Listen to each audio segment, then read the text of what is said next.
Muy buenas noches y bienvenidos nuevamente a otro episodio de Bots. Este es el podcast donde tu opinión vale, no importa cuán boba sea. Somos bobos opinando totalmente sin saber. El día de hoy, lamentablemente, Carlos Segas no va a poder estar presente por razones de trabajo. Como saben, él es desarrollador de Fortnite y están teniendo problemas con Unreal. Yo les dije que se pasen a Unity. Me acompaña TeaPott, un podcaster que tiene un podcast interesantísimo, si lo quieren revisar, se llama Dungeons and Shinobi, que habla específicamente de Naruto, o sea, en general menos, eso fue lo que sentí. It's nice to have you, man, here. Thank you for coming.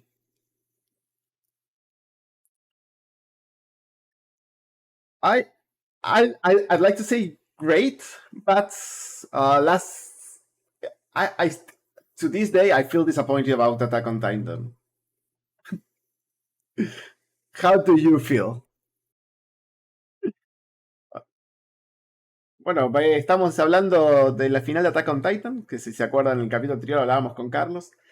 La diferencia es que acá a TeaPott le gustó, está contento, tiene una buena comparación con Game of Thrones, uno se enamora de los personajes para que se mueran. I agree that having characters you love dying is like kind of it's an actual good impact on the story. I I'm not sure about the ending with multiple futures and past, and I think they messed up at the moment they decided that the Attack Titan could see like multiple realities or like seeing the future and the past at the same time. I think after that it would be impossible to have a coherent ending for everything, don't you? Muy buenas noches, Pablito. Estamos con un experto en anime que se encuentra el día de hoy. Lamentablemente Charly no pudo aparecer. Fortnite tiene muchos problemas. Es porque está hecho en Unreal, dice. Se tendría que pasar a Unity. Y estamos hablando del último capítulo de Attack on Titan. Nos está haciendo un análisis TeaPott. Claramente sabe mucho más que yo. Pero bueno, entre otras cosas, lo que dice es que el final estaba planeado desde el principio. Eso me gusta. Y hizo una comparación de cómo se van muriendo todos los personajes y él nos escucha. We're having some technical difficulties again. Let me just 1 second. Can you speak for a little bit? Of this podcast. I was trying to look it up and I couldn't find it, but I think because of the language barrier, it might just be that I'm. It's called BOTSS with double S. It stands for Bobos opinando totalmente sin saber, which means in English the translation would be like dummies giving opinions totally not knowing what they say. Oh, Something like that. That's awesome. And the acronym is BOTSS. So it began as a way. I'm a video game designer, and Carlos is sound engineer for Epic Games. So the idea is like we actually know what we're talking about regarding video games and anime, but the idea is like, okay, we're gonna give hot takes that do not make the most sense at all. Yeah. Well, I'm full of those, so you got the right guy on, I guess. Muy bien. Oh man. Everything is fixed now. I'm guessing todo se arregló, Pablito, ya está. No sé qué le pasa a mi OBS que decide eliminar el audio de Discord cada tanto. So you were saying that this was the first. This was the intention of the author from the beginning, and that we can that he actually gave an interview on this. But what do you mean that his hand was tied to it? Like, what does? So and this is just like me reading things that he said. So I'm not going to say like this is exactly what he meant. This is just what I interpreted it as, because I'm sure we all had the same feelings of who was the boy at the very end with the tree. I'm sure everybody had that same question. So that got me like looking this up.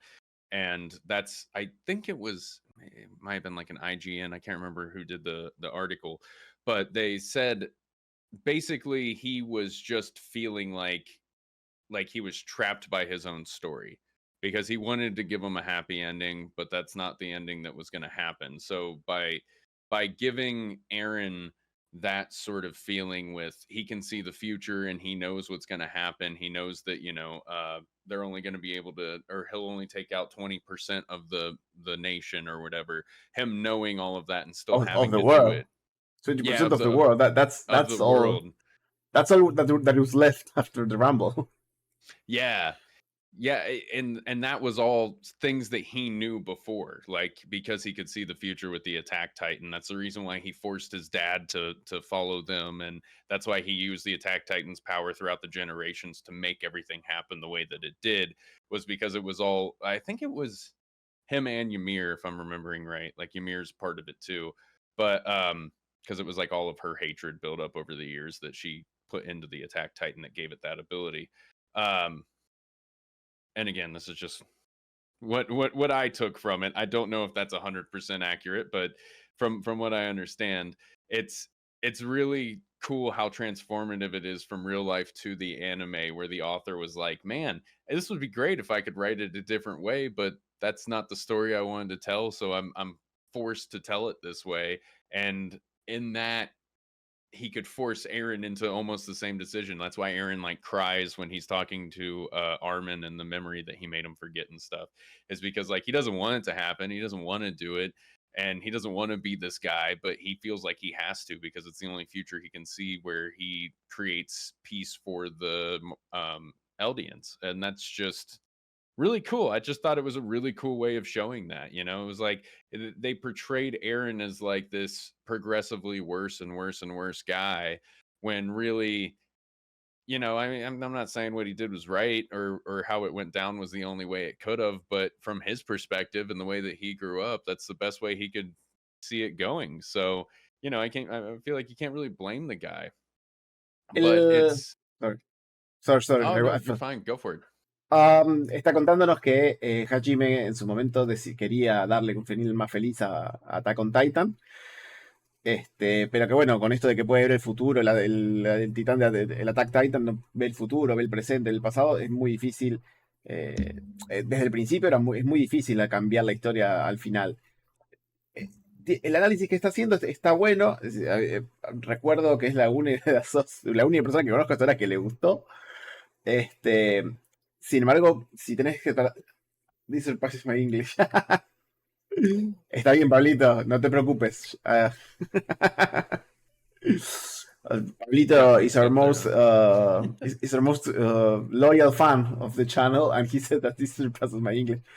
Por eso estoy traduciendo. Si tenés alguna pregunta de anime, este es el momento, porque aparentemente TeaPott acá sabe de todo, es impresionante. Y aparte estudia y analiza. Me gusta. You mentioned that sorry, you said that Eren that Eren could not find a different way of ending things.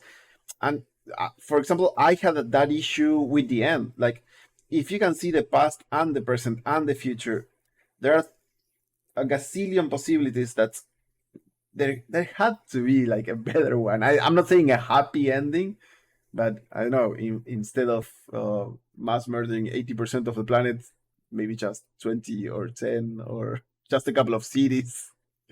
And well, I'm sure. I mean, if he ran through every possibility, I'm sure that every time he did that, there's probably Marlians who came and destroyed Eldia or Paradis or whatever. So I don't know. I mean, it's kind of like Doctor Strange and the one Marvel. chance, yeah, and the one Yeah, chance of winning the, yeah. yeah. It's It's what in Spanish we say hilar muy finito, like looking at a very few, like having a very narrow view of the things. I believe it's. yeah. But hey, since we're talking about Attack on Titan, have you ever seen the live action movies? No, no. I stay away from that mostly. I've never had a good experience, especially after getting burned on the Avatar Last Airbender. That was like, Oof. okay, yeah. M. Night Shyamalan wanted to do whatever, and it was like, yeah, I Uh, don't think I'm no, into he it. can do whatever. That's not right. This was not right. There should be Right. something about it. There's actually a new series coming to Netflix on the Last Airbender.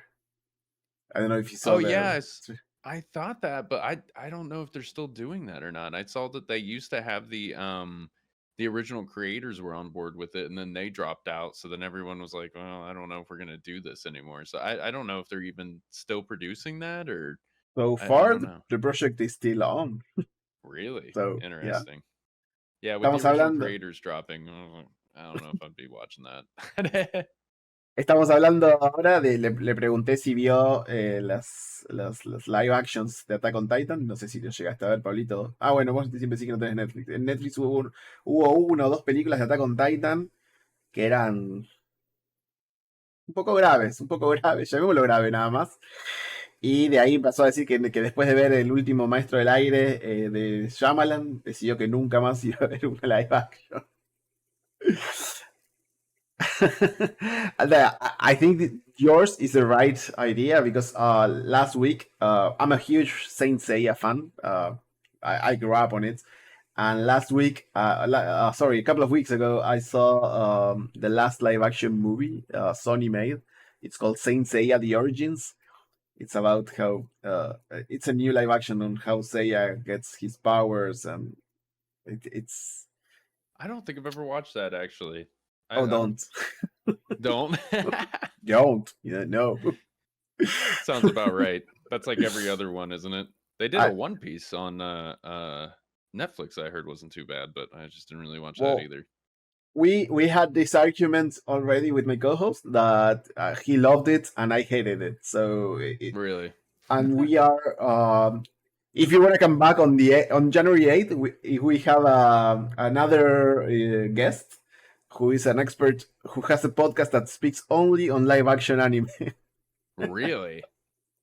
Wow. I didn't realize there was enough to do a whole podcast on it. Damn. Oof. You'd be surprised how many there are. There are thousands. There's a movie of Full Metal Alchemist. There is a. Yeah. I couldn't finish it. I started it and then I got sick. Like no, this can't be happening. Yeah. Full Metal Alchemist is like my favorite anime too, and that's just I watched a couple of minutes of it and I'm like, yeah, it's nothing against the writers, it's nothing against the people who do it or the actors or anything. It's just anime so I mean, for lack of a better word, animated. You know what I mean? Like it's just so like larger than life and so unreal that it's hard to translate that and make it seem not too goofy in real life, you know? You can't make those expressions, you can't like how they'll draw the characters differently or make them have those like nosebleed scenes and stuff like that. Like none of that's going to work in live action. It just wouldn't translate right. So I feel like every time they do it, it's like even a really well done one is still just missing something, you know? It's like missing that spark of anime. I don't know. I don't know how to describe it. Estamos hablando de otros live actions, bueno, del de One Piece. Él está diciendo en su análisis que es imposible hacer un live action de un anime porque el anime en sí es, la palabra es goofy, es como atontado, como ridículo. Y como por ejemplo en One Piece, todas las caras que hacen, todos los gritos, por más que esté bien hecho, sigue sin ser tan bueno como el original. O sea, él opina como yo. O sea, si ¿por qué Charlie justo hoy no pudo venir?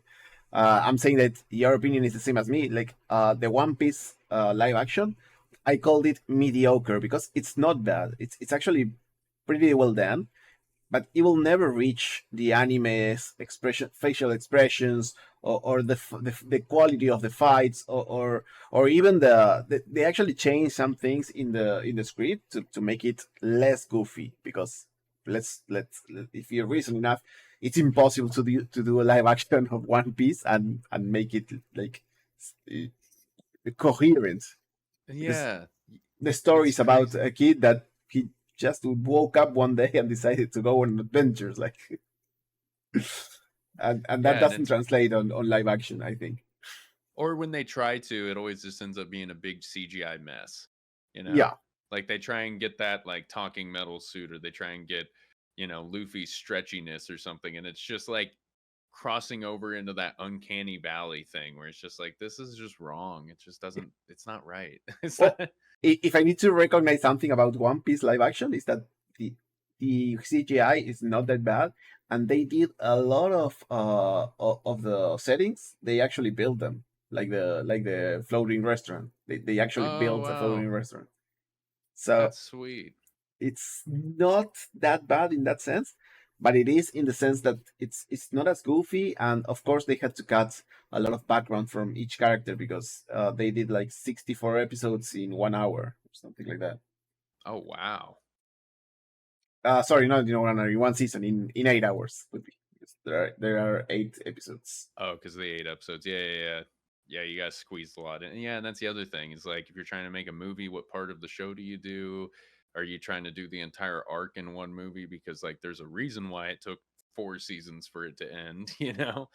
And then like I don't know. I feel like the easiest one to pick on for me is the Avatar Last Airbender, just because the directions that they took with that, where it was just like, well, I don't like the way that fire bending works, so I'm gonna change it to where you have to have fire for it to even happen. It's just like, why you end up having scenes that are on fire for no reason.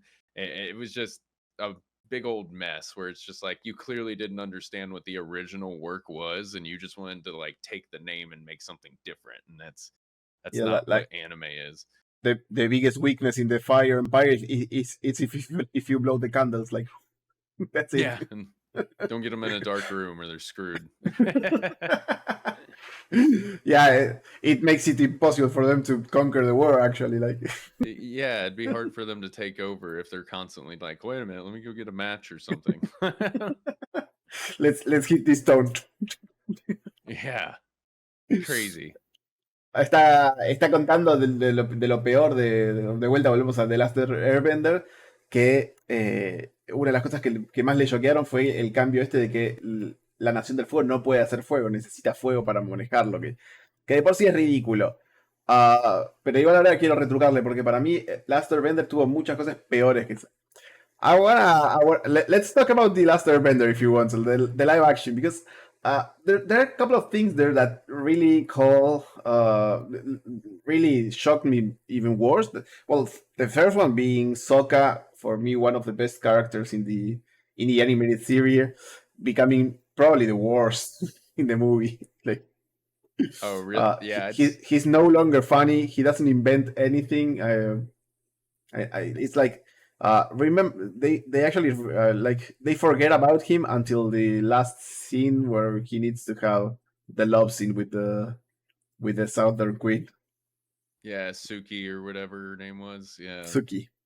yeah. And then I think the worst one was Katara. I mean, Oof. they changed her entire like ethnicity. She was just like some white girl instead of Inuit, and then they made her like so emotional. I mean, if you really want to know how bad the live action movie is, just watch the episode of Avatar where they make fun of it, because they do a great job. Where they all go into the theater and they watch the Oh, like the live action version, and she's like, "Oh, I'm so emotional, and the only thing we need is hope." It's like they really just took them to town on that episode where they're just like, man, you just like screwed this whole thing up. I couldn't do it better myself. They just pointed out they ruined the characters. They didn't even have I think I remember I'm going off of like so long ago when this actually was relevant.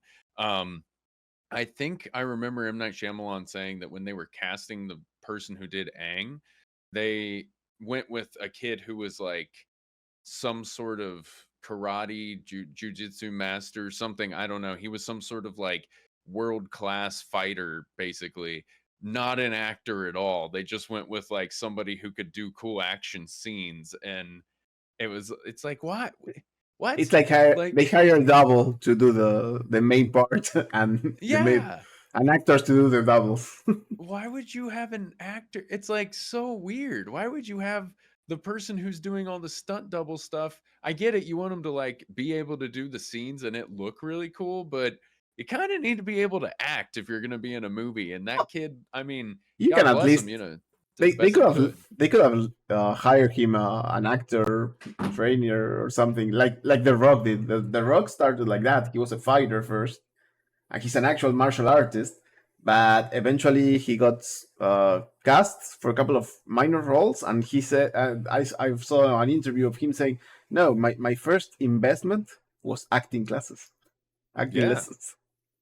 and that'd be, I mean, but why would you do that with somebody whose only role is going to be the actor? You know, it's just weird. It's like if somebody saw The Rock on WWE and was just like, "Oh, he does funny faces. I should make him the face of Terminator or something." It's like, what? Why? I mean, you know, nowadays obviously he's been acting for so long that yeah, you could do him as just about anything. But like, it's like seeing somebody who does something completely different and saying, "Ah, I think they would be a great actor for this." What? What? No. Like, I don't think that. I don't think that Arnold Schwarzenegger would be a super great, I don't know, dirt bike rider just because he's famous. Like you got to get trained to do that kind of stuff. You're not just going to get thrown right into the freaking Olympics.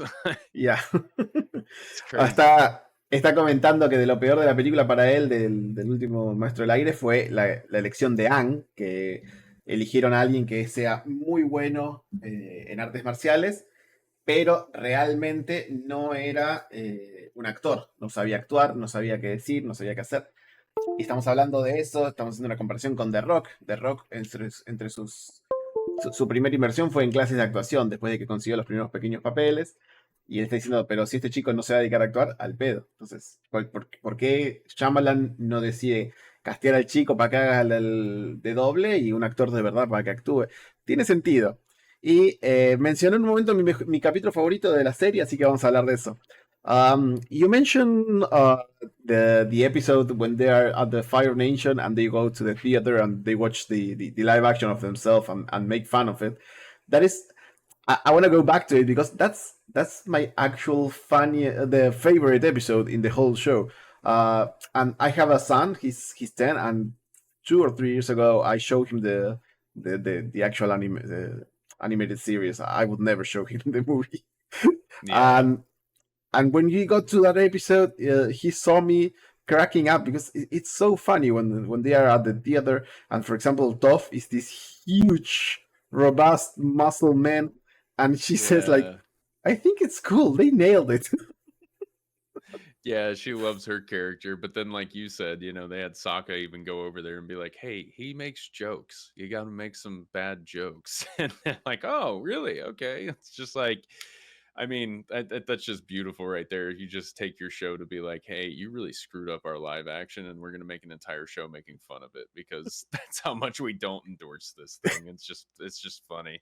And M. Night Shyamalan's a amazing director. It's just he has to have full control over the story. You know, he can't be given somebody else's intellectual property and then do it That justice, you know? exactly my thoughts about it. Like, the best movies he made are the ones that he can actually control the story. Yeah. Yeah, when Uh, it's not. when it's a movie or when it's a book adaptation, it's not that good either. For example, I didn't really like Dreamcatcher. I thought it was bland. I don't know if you read the book. No, I never read the book. It's a Stephen King book. It's quite entertaining. I'm not gonna say it's one of my favorites, but it's okay. Much better than the movie. Yeah. I don't know if I've Uh, even seen the movie of that. oh, if Huh. you haven't, then you don't have to. That's okay. It's another one you can just skip over. Yeah, definitely. I would actually recommend you to watch some live action anime just so you can like curse about something. Like if you're too happy one day, just take a shot at the Full Metal Alchemist movie. I know. I think I watched like the first couple minutes of it. It was on Netflix or something like that, and then I was just like, nope, I'm not. I'll just go watch Brotherhood or something. I'm good on this. Okay. The It just actually the Edward is well, you saw the anime. They are both blonde, like German guys, and they cast the Korean guy with a wig. It looks yeah, really weird. it does. Yeah, that was the big thing that threw me off was him with that big long hair. It was like that I'm just blonde. doesn't look right. It's like if I would dye my hair blonde, like my eyebrows are completely black and big. It doesn't make sense. Yeah, it just is like, what? No, that's I don't know. But what are you gonna do? Cast like a white dude to play it? I guess. I Why don't know. I feel not? like there's no winning. I mean, no, there are no winnings at all, but why not casting somebody that respects the author's vision of the character? Well, and that's something too, though, is like they've done studies on this. I was reading about this the other day. It's kind of funny you bring that up. But people picture anime characters as whatever ethnicity they typically are. So when a Japanese writer writes a manga or writes an anime, they're writing these characters to be Japanese. It's just the features and stuff are so blown out to give better expressions. Like the original reason why they drew anime characters with the giant eyes and stuff was because it was easier to get expressions and emotions across with their facial expressions if they're larger. They're easier to draw, they're easier to animate, and it's with the limited technology they had back in like the 90s and stuff, all you're ever really moving is like the mouth flaps. You know what I mean? It would be like one picture with the mouth just moving around every once in a while instead of like today when they'll be like looking and stuff. Um, but it's an interesting phenomenon where when people watch this, they assume that the ethnicity of whatever the character is whatever they are. So there's like if you look up like um why is every anime character white, or why is every anime character German, or why is every, because people Google this all the time and say like it's so weird that I watch anime and they all these Japanese animes that they're drawing, they draw white people. And it's like, no, they're not. They're drawing Asians. They're drawing Japanese people. That's just your brain kind of portrays that onto it because it's actually such a blank template that like, and God forbid they ever have representation of colored people, but like it's normally they just draw them in pale because pale is typically seen as like beautiful in Japanese. That's why they always have that traditional white face with the red lipstick when they have the geishas and stuff like that. Because fair skin was seen as like beauty in Japan in olden times. That's like what they always strive for, was like the palest of skin. I don't know exactly why. I'm guessing probably means you're not working in the fields or something like that. But that's translated over into anime where the paler the skin, the more beautiful. So they draw them as very light skinned. And then people from, America watch it and they go, hey, that looks like me. And it's like, no, actually, they're when they're drawing them, they're drawing Japanese people that just don't, you know, they don't put ethnicity into it like that. So it's really interesting. It's a super cool phenomenon where I think they've even had studies from colleges and stuff of people like going over this, and it's kind of that like same recognize the same type thing, and they think that that's the reason why anime's been able to be so successful in more Western cultures too, is because people can more easily relate to uh like you said, like I can more easily relate to Edward from Full Metal Alchemist because I think he looks like a blonde-haired white guy. But if it was all just live action, they probably would just have Korean or somebody of a different descent in a blonde wig if that's what they were going for. And that would just throw you off so much more than if it was, you know, drawn a blonde haired white kid in an anime. It's really interesting. It's a super neat phenomenon where it's like your brain just kind of makes this thing. Está Oh, comentando de un estudio que escuchó, que leyó hace poco, donde dice que, claro, yo me identifico, por ejemplo, cuando veo Full Metal Alchemist con una persona blanca porque soy blanco. Para mí eran alemanes igual, pero porque son Elric, porque por el setting y todo, así que ahora quiero hablar de eso. Pero bueno, no quería dejar pasar mucho tiempo para que sin la traducción. Lo que está diciendo es que como el anime muestra caras tan planas, con tan pocos rasgos de cara, más allá de los movimientos faciales, entonces como que deja libre a la imaginación de la persona que lo ve para que se adapte. Entonces, así como nosotros los vemos como alguien europeo o de Estados Unidos o lo que sea, eh, aún se podría ver como que... Por eso cuando castean para los live action meten a alguien asiático. The thing is that, for example, in Full Metal Alchemist, the setting is like European. They actually used, they actually at a moment of the series, they traveled to our reality, right in Germany in 1940, 1913 something, because it's Hitler there and the rising of Nazism Yeah, so for me, If they I'm are Germans. Like their if I'm last not name is Elric. mistaken, if I'm not mistaken, it's Britain because when he goes back, it's during the air raids. It's Great Britain's the one that was getting bombed during like the Blitzkrieg and stuff like that. He was in London when he transported back. I believe. I'm not 100% sure. No, Don't quote me to the I fire there. I remember the scene of there's a famous scene in before the first time when Hitler got to power that Hmm. he started the first rise at the beer store, and I remember that scene in Full Metal Alchemist. That's why I thought, Oh, the beer hall putsch. yeah, Yeah. Oh, I thought it was like when they had the zeppelins flying over. I don't know. Maybe. I don't know. Who knows? It's been Well, so long since I've seen the it's original. definitely somewhere around there. They are definitely Europeans. Like, Yeah, yeah, for sure. I mean, Edward Elric, what that's a pretty white name.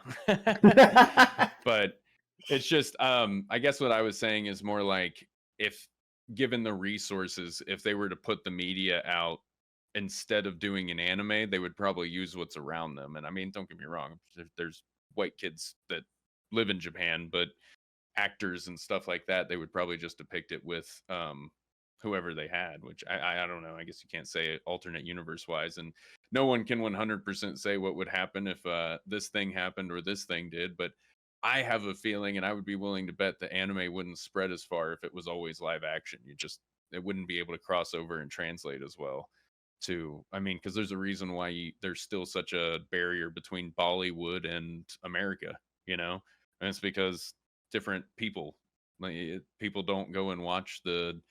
I mean, there's always those like it's starting to get merged a little bit more. Like my buddy was telling me the other day that he's been on a real Korean film kick because they have such like crazy wacky ideas. I mean, like obviously Squid Games is like a huge one, but um there's just such a barrier between it, and I think that like likeness might have something to do with it too. People are more likely to go out and watch, Tom Cruise or whatever than go out and watch a Indian star just because they don't relate. I don't know. And America fucking runs everything when it comes to media and at our current time.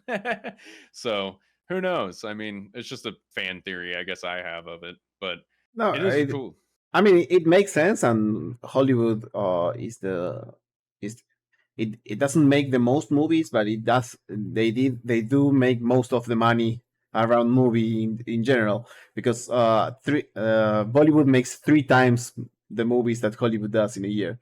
Yeah. If you want a recommendation, I always tell people that Triple R, it's a must in life. It's one of the best action movies I've ever seen, and it's Triple Bollywood. R?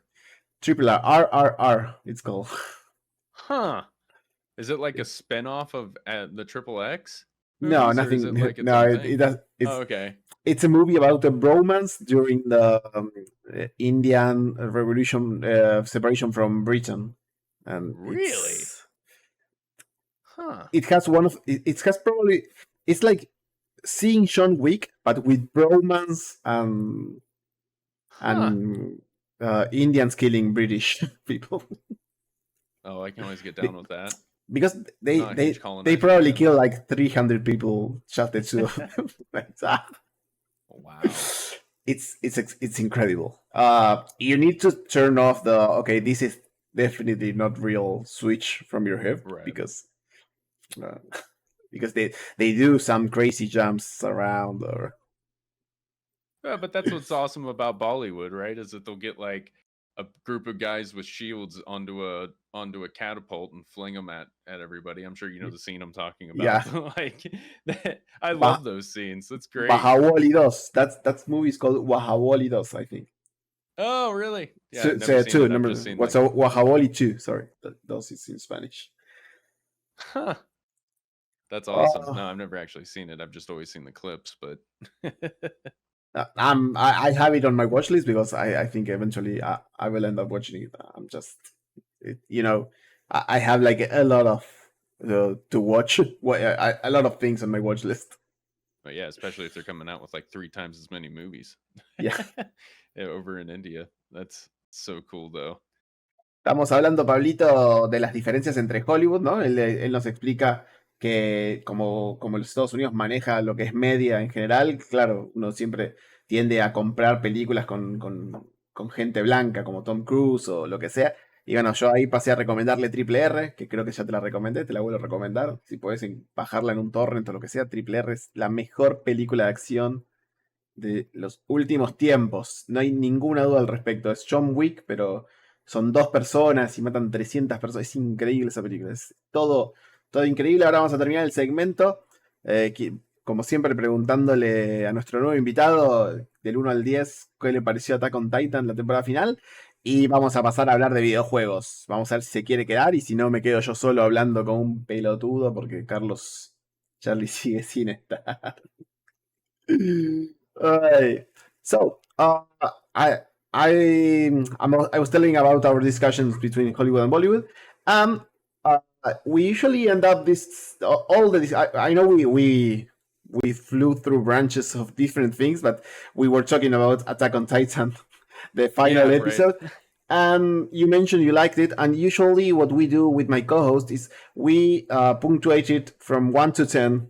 What do you think? What did you think about that? From 1 to 10. Oh, for the ending? Honestly, Yeah. I'd give it like I'd say like an 8, maybe even a 9 for me personally. I like a sad ending. That's just me. Le da un I 8 o did un not want it 9. to end good. Uh, Somebody here at the chat is asking you, what do you think about Mappa? What's Mappa? Do you know? Mappa? ¿Qué es Mappa? And about the problem they are having now. Del problema que tienen. Let me I'm reading check. the chat. I just don't know what it says. I'm so sorry. MAPA is an acronym for Maruyama Animation Produce Project Association. I don't know if you are aware of it. Nope. I'm not gonna lie. I have no idea. Oh, they are the actual. They did Attack on Titan, the final season. Oh, is it like the producers for it? Yeah, it's the producers. Yeah. Honestly, I don't know enough to really have an opinion. Attack on Titan's great. I don't like to talk about things I don't know. Dice que no sabe cuál es el problema y no le gusta hablar de cosas que no sabe, que a él, pero que bueno, que le encantó Attack on Titan el final. Para darle un 9, 9 es un montón. I'm saying that 9 is a lot. It's a lot of. For me, it's a huge punctuation. I know. Just remember that 10 is perfection, and there are not many perfect things in life. Yeah. No, yeah, I would never say 10, but because everything can be adjusted, but it was one of my favorite endings for anime for sure. I thought it was great. I love a sad ending. If it's a sad ending, it's automatically going up into like the 8 to 9 range for me because I get so sick of constantly seeing I don't know, maybe I'm just a hipster, who knows, but I get so sick of constantly seeing the like main protagonist had the best time ever and now they're a god at the end of this anime and everyone's happy, blah blah blah. It's like, that's come on, that's boring. Like Naruto, love Naruto to death, but the ending I would give like a freaking 3 to. It was just ridiculous. It just dragged on for no reason. There were fights just for fan service. It was like just so over the top and ridiculous just to be able to have Power Rangers giant fighting, at the end. And it was just like, this one was true to the story. Things were sad and they never really got better. And like, I can't think of more of a real life ending than that. I don't know about you, but things rarely work out fairy tale wise for me. So Está defendiendo su 9 de Attack on Titan diciendo que es fiel a la historia, por lo menos porque toda la historia, todo el tiempo son gente triste, que se está muriendo, que tiene una vida bastante de mierda. Y por ejemplo, él es súper fan de Naruto, como dijimos al principio del episodio de hoy. Él tiene un podcast en inglés que habla solo de Naruto. Y entre esas cosas lo que dice es que, claro, el final de Naruto fue un fanservice de peleas y de estupideces y todo feliz y todo color de rosas y que eso para él fue una boludez.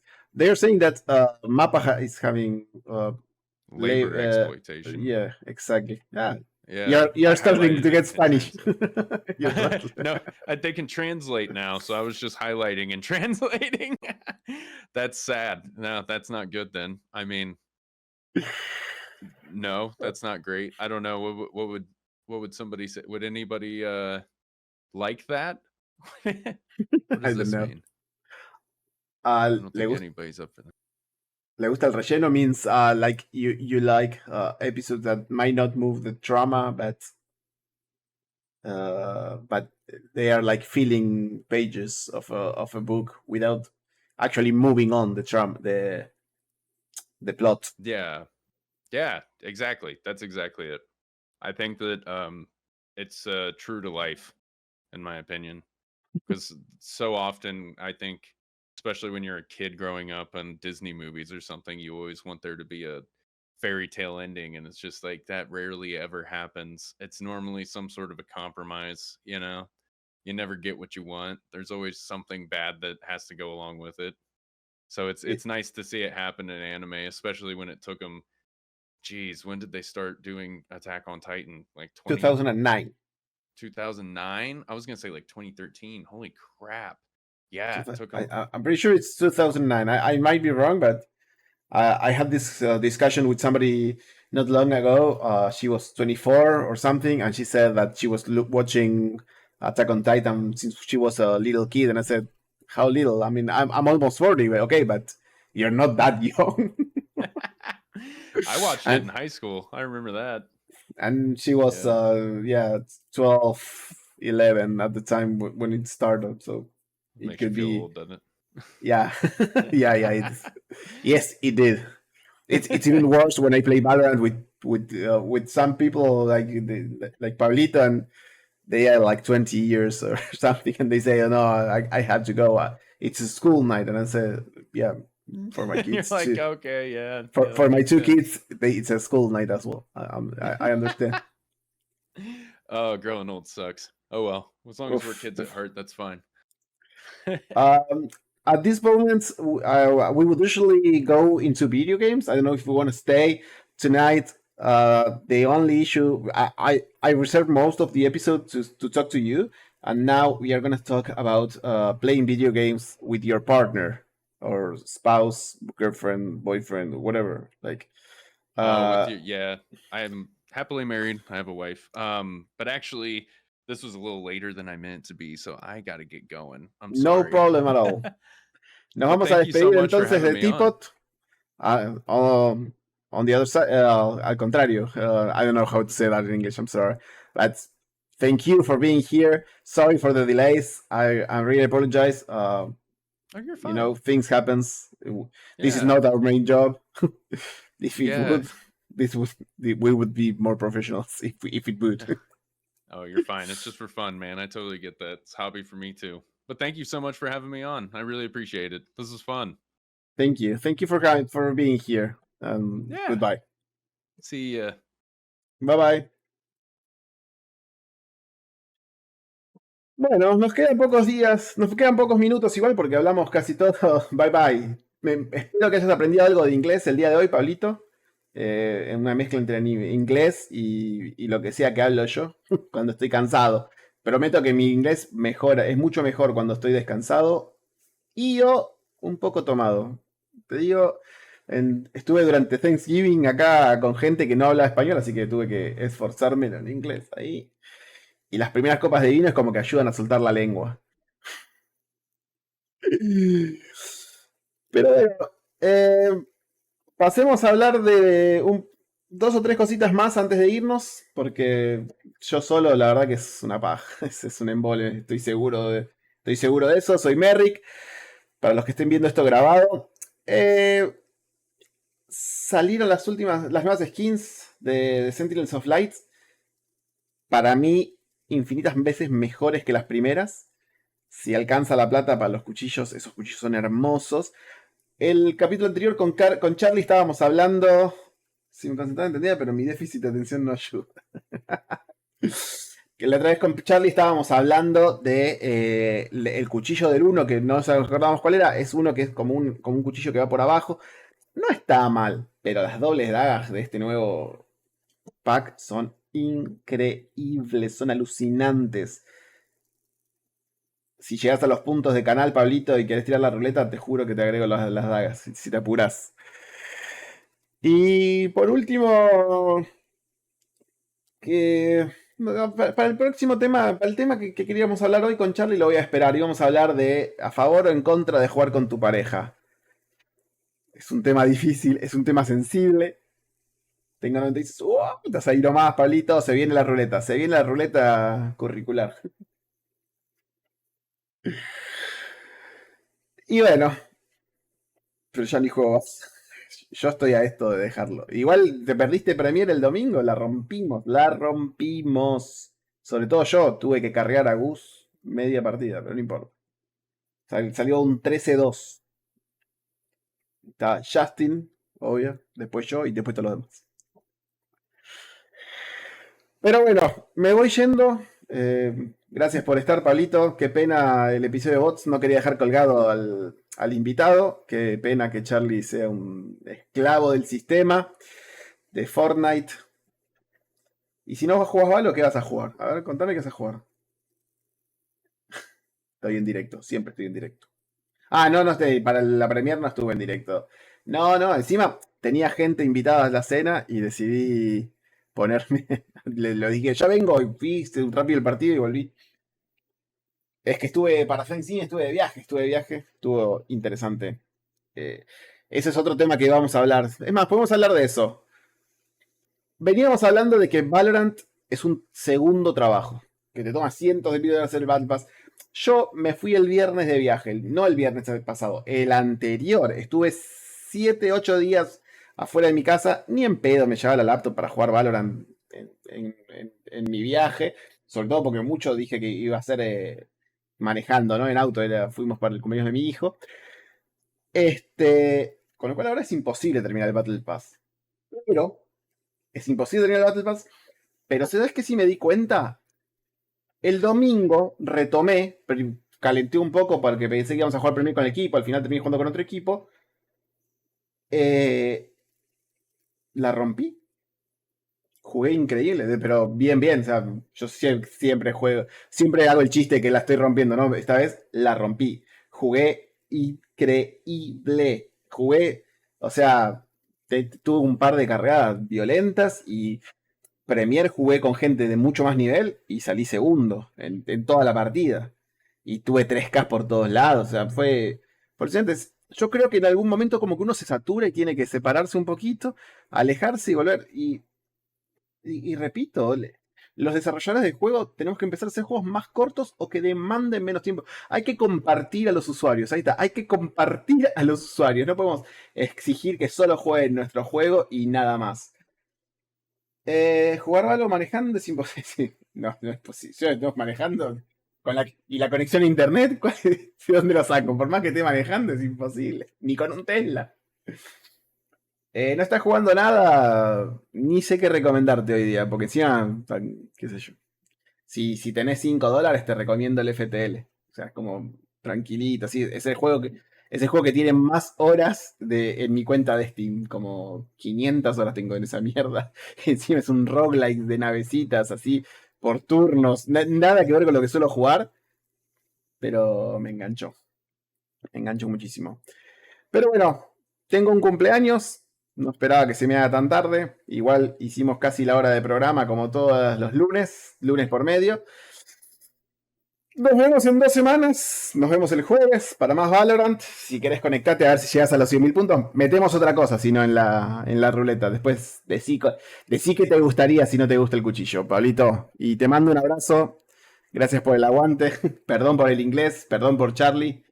Un abrazo. Gracias.